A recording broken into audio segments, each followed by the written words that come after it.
श्री शिवाय नमस्तुभ्याम। हर हर महादेव। स्वागत है आप सभी का आज की वीडियो में, जिसके माध्यम से आप पंचामृत स्नान कराने से किस फल की प्राप्ति होती है उसके बारे में जान पाएंगे। तो आप सभी के सामने संक्षिप्त स्कंद पुराण चल रहा है गीता प्रेस गोरखपुर का। तो एक बार श्री स्कंदेव के चरणों में आप सभी प्रणाम करते हुए हर हर महादेव अवश्य लिखिए। तो स्कंद पुराण के पृष्ठ संख्या में आएंगे आप 502। तो इसमें वर्णन किया गया है बैसाख माह की महत्वता बताई गई है। तो वैष्णव खंड बैसाख मास में 503 नंबर का जो पृष्ठ संख्या है उसके सबसे नीचे आएंगे आप। तो बैसाख की अक्षय तृतीया और द्वादशी तिथि की महत्वता। द्वादशी के पुण्यदान से एक कुतिया का उद्धार होता है। तो इस कथा का स्मरण हम नहीं करेंगे, अपितु यहाँ पर जो वर्णन किया गया है 504 नंबर का पृष्ठ है संक्षिप्त स्कंद पुराण वैष्णव खंड बैसाख मास के महत्तम में वर्णन किया गया है। क्या वर्णन किया है आप सभी ध्यानपूर्वक सुनिएगा। तो देखिए यहाँ पर बताया गया है जो कथा है उसमें भगवान विष्णु की पूजा बताई गई है। श्रुतदेव जी कहते हैं जो मनुष्य अक्षय तृतीया को सूर्योदय के काल प्रातः स्नान करते हैं और भगवान विष्णु की पूजा करके कथा सुनते हैं, वे मोक्ष के भागी होते। जो उस दिन श्री मधुसूदन की प्रसन्नता के लिए दान करते हैं उनका पुण्य कर्म भगवान की आज्ञा से अक्षय फल देता है। बैसाख मास की पवित्र तिथियों में शुक्ल पक्ष की जो द्वादशी समस्त पाप राशि का विनाश करने वाली होती। शुक्ल द्वादशी को योग पात्र के लिए जो अन्न दान दिया जाता है उससे एक एक दाने में कोटि कोटि ब्राह्मण भोजन का पुण्य पाता है। देखिए कितनी अच्छी बात कही है कि शुक्ल द्वादशी को योग्य पात्र के लिए जो अन्न दिया जाता है, मतलब हमें दान भी है ना पात्र और योग्य ब्राह्मण को ही देना चाहिए, ऐसे गलत व्यक्ति के हाथ में दान भी नहीं देना चाहिए। तो उससे एक एक दाने में कोटि कोटि ब्राह्मण भोजन का पुण्य होता है। शुक्ल पक्ष की एकादशी तिथि को जो भगवान विष्णु की प्रसन्नता के लिए जागरण करता है वह जीव मुक्त होता है। जो बैसाख की द्वादशी तिथि को देखिए यहाँ पे बैसाख माह की द्वादशी तिथि का वर्णन किया गया है, परंतु प्रत्येक माह में जो द्वादशी तिथि होती है एकादशी के जस्ट दूसरे दिन को द्वादशी तिथि पड़ती है। तो चाहे वो शुक्ल पक्ष की हो चाहे कृष्ण पक्ष की हो, दोनों का महत्व होता, परंतु यहाँ पे शुक्ल पक्ष की एकादशी का शास्त्र वर्णन कर रहा है। जो बैसाख की द्वादशी तिथि को तुलसी के कोमल दलों से भगवान विष्णु की पूजा करता है वह समूचे कुल का उद्धार करके बैकुंठ लोक का अधिपति होता है।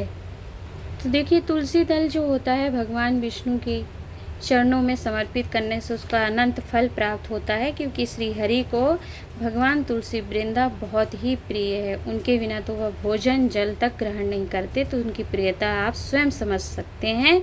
तो यहाँ पर वर्णन किया गया है कि कुल का उद्धार करके बैकुंठ लोक का अधिपति होता है जो ऐसा करता है तुलसी के दलों से। जो मनुष्य त्रयोदशी तिथि को प्रदोष तिथि भी कहते हैं, अर्थात त्रयोदशी के दिन ही प्रदोष तिथि पड़ती है। तो त्रयोदशी तिथि को दूध दही शक्कर घी और शुद्ध मधु इन 5 द्रव्यों से भगवान विष्णु की प्रसन्नता के लिए उनकी पूजा करता है, तथा जो पंचामृत से भक्ति पूर्वक श्री हरि को स्नान कराता है वह संपूर्ण कुल का उद्धार करके भगवान विष्णु के लोक में प्रतिष्ठित होता है। जो शाम के समय भगवान विष्णु की प्रसन्नता के लिए शरबत देता है वह अपने पूरे पाप को शीघ्र ही त्याग देता है। तो आप समझ सकते हैं कि बैसाख माह की प्रदोष तिथि त्रयोदशी तिथि को यह वर्णन किया गया कि पंचामृत स्नान कराना चाहिए और एक भगवान विष्णु की प्रसन्नता के लिए शरबत देता है शाम के समय, तो वह अपने पूरे पाप को शीघ्र ही त्याग देता है। बैसाख शुक्ल द्वादशी में जो मनुष्य कुछ पुण्य करता हुआ है अक्षय फल देने वाला होता है।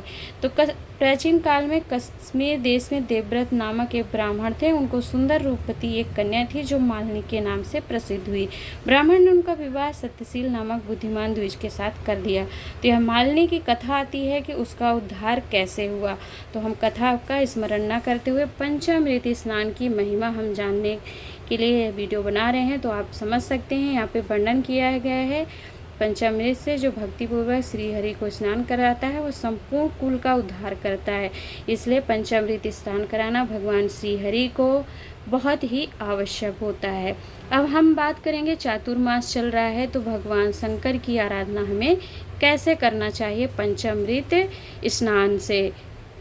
तो यहाँ पर 504 नंबर की पृष्ठ पर स्कंद पुराण, जो कि वैशाख मास का महत्व वैष्णव खंड के अंतर्गत हम सभी पंचामृत स्नान श्री हरि के लिए पढ़ रहे थे। अब आ जाइए आप 664 नंबर का जो पृष्ठ है, स्कंद पुराण ही चल रहा है हमारा, और ब्रह्माखंड चातुर्मास महत्तम चल रहा है। देखिए इसकी पृष्ठ में अगर आप जाएंगे तो ब्रह्माखंड चातुर्मास महत्तम चल रहा है, जिसके अंतर्गत वर्णन किया गया है। क्या वर्णन किया गया है? भगवान का वर्णन किया गया है कि लिंग की उत्पत्ति कैसे हुई। जो मनुष्य, आपको पूर्व की वीडियो में हमने बात की थी हरिहर तीर्थ की, हर तीर्थ माँ यमुना का प्रागट्य भगवान के तेज बल से हुआ था, उनका श्याम रंग हो गया था।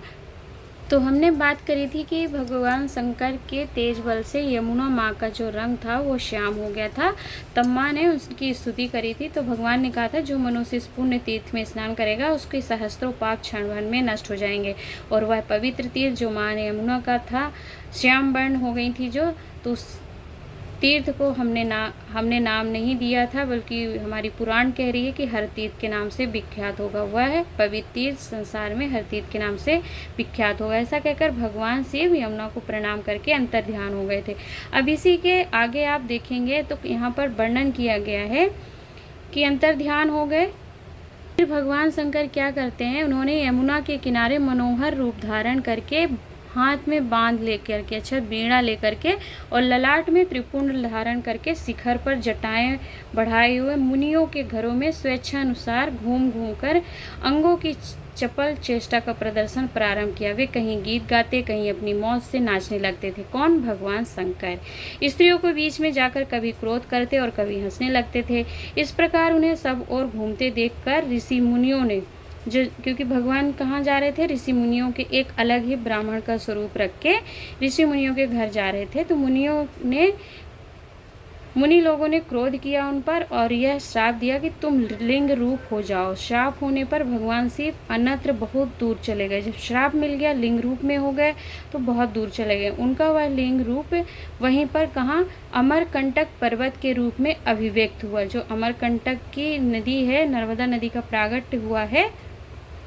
तो भगवान जब लिंग रूप, उनको जब श्राप मिल गया और उनका वह लिंग रूप अमरकंटक पर्वत के रूप में अभिव्यक्त हुआ और वहाँ से नर्मदा नामक नदी प्रकट हुई। नर्मदा में नहाकर, उसका जल पीकर तथा उसके जल से पितरों का तर्पण करके मनुष्य इस पृथ्वी पर दुर्लभ कामनाओं को भी प्राप्त कर लेता। तो यह देखिए स्कंद पुराण का 6 से 64 पृष्ठ संख्या में आप स्वयं पढ़ लेंगे कि लिंग की उत्पत्ति उस समय पर नर्मदा के अमरकंटक पर्वत श्रृंखलाओं में कैसे हुआ था। तो दुर्लभ कामनाओं को भी प्राप्त कर लेता है। जो मनुष्य नर्मदा में स्थित शिव लिंगों का पूजन करेंगे, नर्मदेश्वर शिवलिंग की यहाँ बात चल रही है, वे शिव स्वरूप हो जाते हैं जो उसका पूजन करते हैं। विशेषतः चातुर्मास में शिवलिंग की पूजा महान फल देने वाली है। चातुर्मास में रुद्र मंत्र का, अर्थात भगवान शिव के रुद्र मंत्र का जप, शिव की पूजा और शिव में अनुराग विशेष फलद है। जो पंचामृत से भगवान शिव को स्नान कराते हैं उन्हें गर्भ की वेदना नहीं सहन करनी पड़ती है। तो देखिए अभी हमने वैशाख मास के महत्तम में भगवान श्री हरि को द्वादशी तिथि पर पंचामृत स्नान से जो कराता है उनको किन किन फलों की प्राप्ति होती है और उनके पाप नष्ट होते हैं।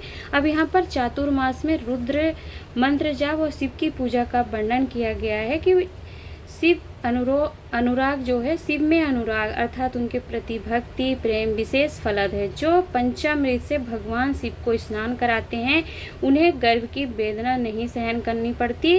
जो शिवलिंग के मस्तक पर मधु से अभिषेक करेंगे उनके सहस्त्रों दुख तत्काल नष्ट हो जाते हैं। तो जो लोग कहते हैं ना कि शिवलिंग पर आप दूध दही घी शक्कर क्यों चढ़ाते हो, वेस्ट कर रहे हो, तो आप सभी के लिए यह वीडियो है और आप स्वयं भी समर्पित करिए और फल आपको भी प्राप्त होगा। होगा।